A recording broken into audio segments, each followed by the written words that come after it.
الذي خلق الموت والحياة ليبلوكم أيكم أحسن عملا وهو العزيز الغفور. بسم الله الرحمن الرحيم. السلام عليكم ورحمة الله وبركاته. إن الحمد لله نحمده ونستعينه ونستغفره ونعوذ بالله من شرور أنفسنا وسيئات أعمالنا من يهده الله فلا مضل له ومن يضلل فلا هادي له أشهد أن لا إله إلا الله وحده لا شريك له وأشهد أن محمدا عبده ورسوله لا نبي بعده. Kaum muslimin rahimani wa rahimakumullah. Alhamdulillah, segala puji dan puja bagi Allah Subhanahu wa taala, dan syukur kita kepada Allah Subhanahu wa taala atas segala nikmat yang Allah Subhanahu wa taala berikan kepada kita. Salawat beriringkan salam mudah-mudahan selalu tercurahkan kepada junjungan kita Nabi Muhammad sallallahu alaihi wasallam serta keluarga, sahabat dan orang-orang yang senantiasa mengikuti beliau hingga akhir zaman kelak. Kaum muslimin wal muslimat rahimani wa rahimakumullah. Kita lanjutkan kajian kitab Arba'una Hadisan kita, di mana pada pertemuan sebelumnya kita telah menyelesaikan hadis yang ke-19, dan insyaallah pada pertemuan kali ini kita akan melanjutkan hadis yang ke-20. Berkata pengarang kitab ini rahimahullahu taala, an Ibni Abbas radhiyallahu anhuma qala marra Rasulullah sallallahu alaihi wasallam ala qabraini. Dari sahabat yang mulia Ibnu Abbas, dan nama beliau adalah Abdullah ibni Abbas radhiyallahu taala an, sepupu Rasul sallallahu alaihi wasallam. Beliau mengatakan, marra Rasulullah sallallahu alaihi wasallam ala qabrain. Rasulullah sallallahu alaihi wasallam pernah melewati dua kuburan. Rasulullah sallallahu alaihi wasallam pernah melewati dua kuburan. Faqala, maka Rasulullah bersabda tatkala melewati dua kuburan ini, innahuma la yu'adzaban. Sesungguhnya dua orang yang ada dalam kuburan ini sedang diazab, sedang disiksa di dalam kuburnya.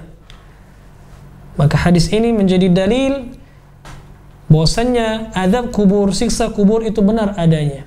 Dan ini adalah akidah Ahlus Sunnah, keyakinan kaum muslimin Ahlus Sunnah wal Jamaah. Kita meyakini bahwasannya azab kubur, siksa kubur itu benar adanya. Dan ini harus kita imani, bahwasannya di dalam kubur ada orang-orang yang diazab oleh Allah Subhanahu wa taala, sebagaimana pula ada juga orang-orang yang diberikan nikmat oleh Allah Subhanahu wa taala. Rasulullah mengatakan, innahuma la yu'adzaban, sungguhnya kedua orang ini sedang diazab. Wa ma yu'adzabani fi kabir, dan mereka tidak diazab karena perkara yang besar, dalam artian perkara yang sulit untuk dihindari, tidak. Akan tapi perkara ini perkara yang sebenarnya simpel, mudah untuk dihindari, tapi mereka malah melakukannya. Amma hadza, kata Rasulullah sallallahu alaihi wasallam, adapun salah satu dari keduanya, dua orang ini diazab. Apa sebab mereka diazab dalam kubur? Maka perhatikan sabda Rasulullah ini baik-baik, wahai kaum muslimin. Jangan sampai kita melakukan kesalahan yang dengannya na'udzubillah orang tadi diazab oleh Allah dalam kuburnya. Maka jauhi sejauh-jauhnya apa yang nanti akan dijelaskan oleh Rasulullah dari sebab kenapa orang tersebut diazab oleh Allah Subhanahu wa taala. Yang pertama kata Rasulullah, amma hadza fakana la yastatiru min baulih. Adapun salah satu dari kedua mereka ini, kedua orang ini adalah mereka, dia itu la yastatiru min baulih, tidak membersihkan dirinya dari air kencingnya. La yastatiru, qala ulama la yastanzihu. Maksudnya dia tidak membersihkan dirinya dari air kencingnya, dan tidak menjaga dirinya dari percikan air kencing ketika dia buang air kecil. Dan ini sangat banyak kita temukan, bagaimana orang di zaman sekarang buang air dalam keadaan berdiri, kemudian dia tidak memperhatikan pakaian sehingga kencing yang dia keluarkan memantul lagi ke pakaiannya atau ke badannya. Maka ini menyebabkan najis menempel di badan atau di pakaiannya. Maka ingat, bahwasanya kita ketahui bersama, kalau orang sholat dengan membawa hal najis, maka itu bisa mendatangkan dosa, mempengaruhi sholat seseorang. Makanya Rasulullah mengatakan orang ini diazab gara-gara dia tidak menjaga dirinya dari air kencingnya, tidak membersihkan dirinya dari air kencing. Termasuk orang-orang yang tidak membersihkan tempat buang air kecilnya, Maksudnya adalah kubul dan duburnya. Kubulnya yaitu ketika dia buang air kecil, maka dia tidak membersihkan bekas air kencing di kemaluannya. Maka ini adalah salah satu sebab orang diazab di dalam kuburnya. Maka dari itu kami mengajak kaum muslimin seluruhnya, wal muslimat rahimani wa rahimakumullah, agar kita senantiasa menjaga kebersihan diri kita dari air kencing kita sendiri, dan jangan lupa untuk kita melakukan istinja atau cebok. Ya, kita bersihkan kemaluan kita tatkala kita sudah selesai buang air kecil. Karena tidak bersihnya diri kita dari buang air kecil atau dari air kencing itu merupakan salah satu sebab diazab di dalam kubur. Ini yang pertama. Wa amma hadza, adapun yang kedua kata Rasulullah sallallahu alaihi wasallam, fakana yamshi bin namimah. Maka dia ini dahulunya namshi bin namimah, yaitu melakukan adu domba. Melakukan adu domba. Datang ke A, dia jelek-jelekkan A, jelek-jelekkan si B di hadapan A, dan seterusnya, ya. Artinya ada dua orang A dan B, dia adu domba. Datang ke A, dia katakan bahwasanya B mencela dia. Datang ke B, dia katakan bahwasanya si A mencela dia. Maka ini merupakan adu domba. Maka perhatikan ini wahai kaum muslimin, adu domba atau namimah merupakan salah satu dosa besar. Salah satu sebab orang diazab di dalam kuburnya oleh Allah Subhanahu wa taala. Dalam hadis yang lain Rasulullah pernah mengatakan la yadkhul jannah qattat.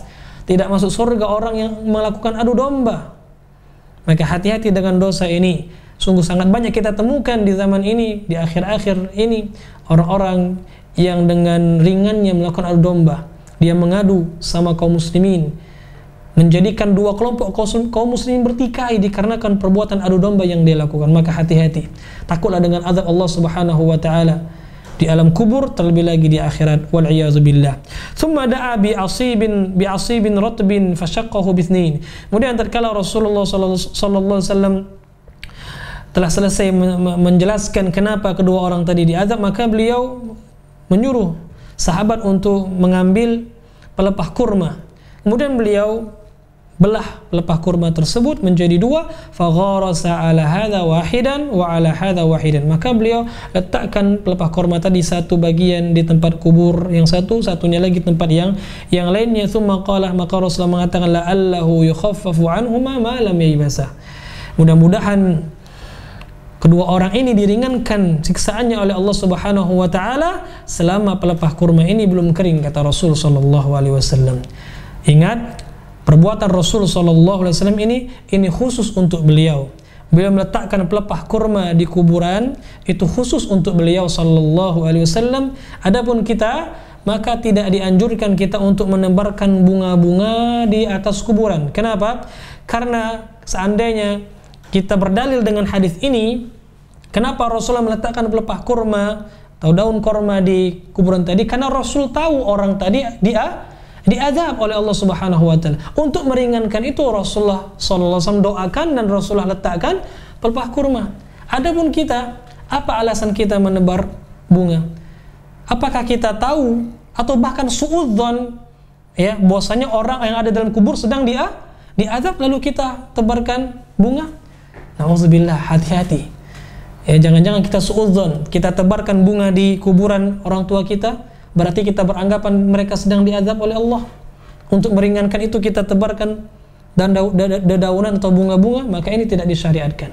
Maka tidak ada sahabat yang mengamalkan hal ini setelah Rasul sallallahu alaihi wasallam. Maka menabur bunga di atas kuburan salah satu perkara yang tidak ada syariatnya di dalam hukum Islam. Wallahu a'lam bissawab. Mudah-mudahan bermanfaat. Subhanakallahumma wa bihamdika asyhadu an la ilaha illa anta astaghfiruka wa atubu ilaik. Assalamualaikum warahmatullahi wabarakatuh.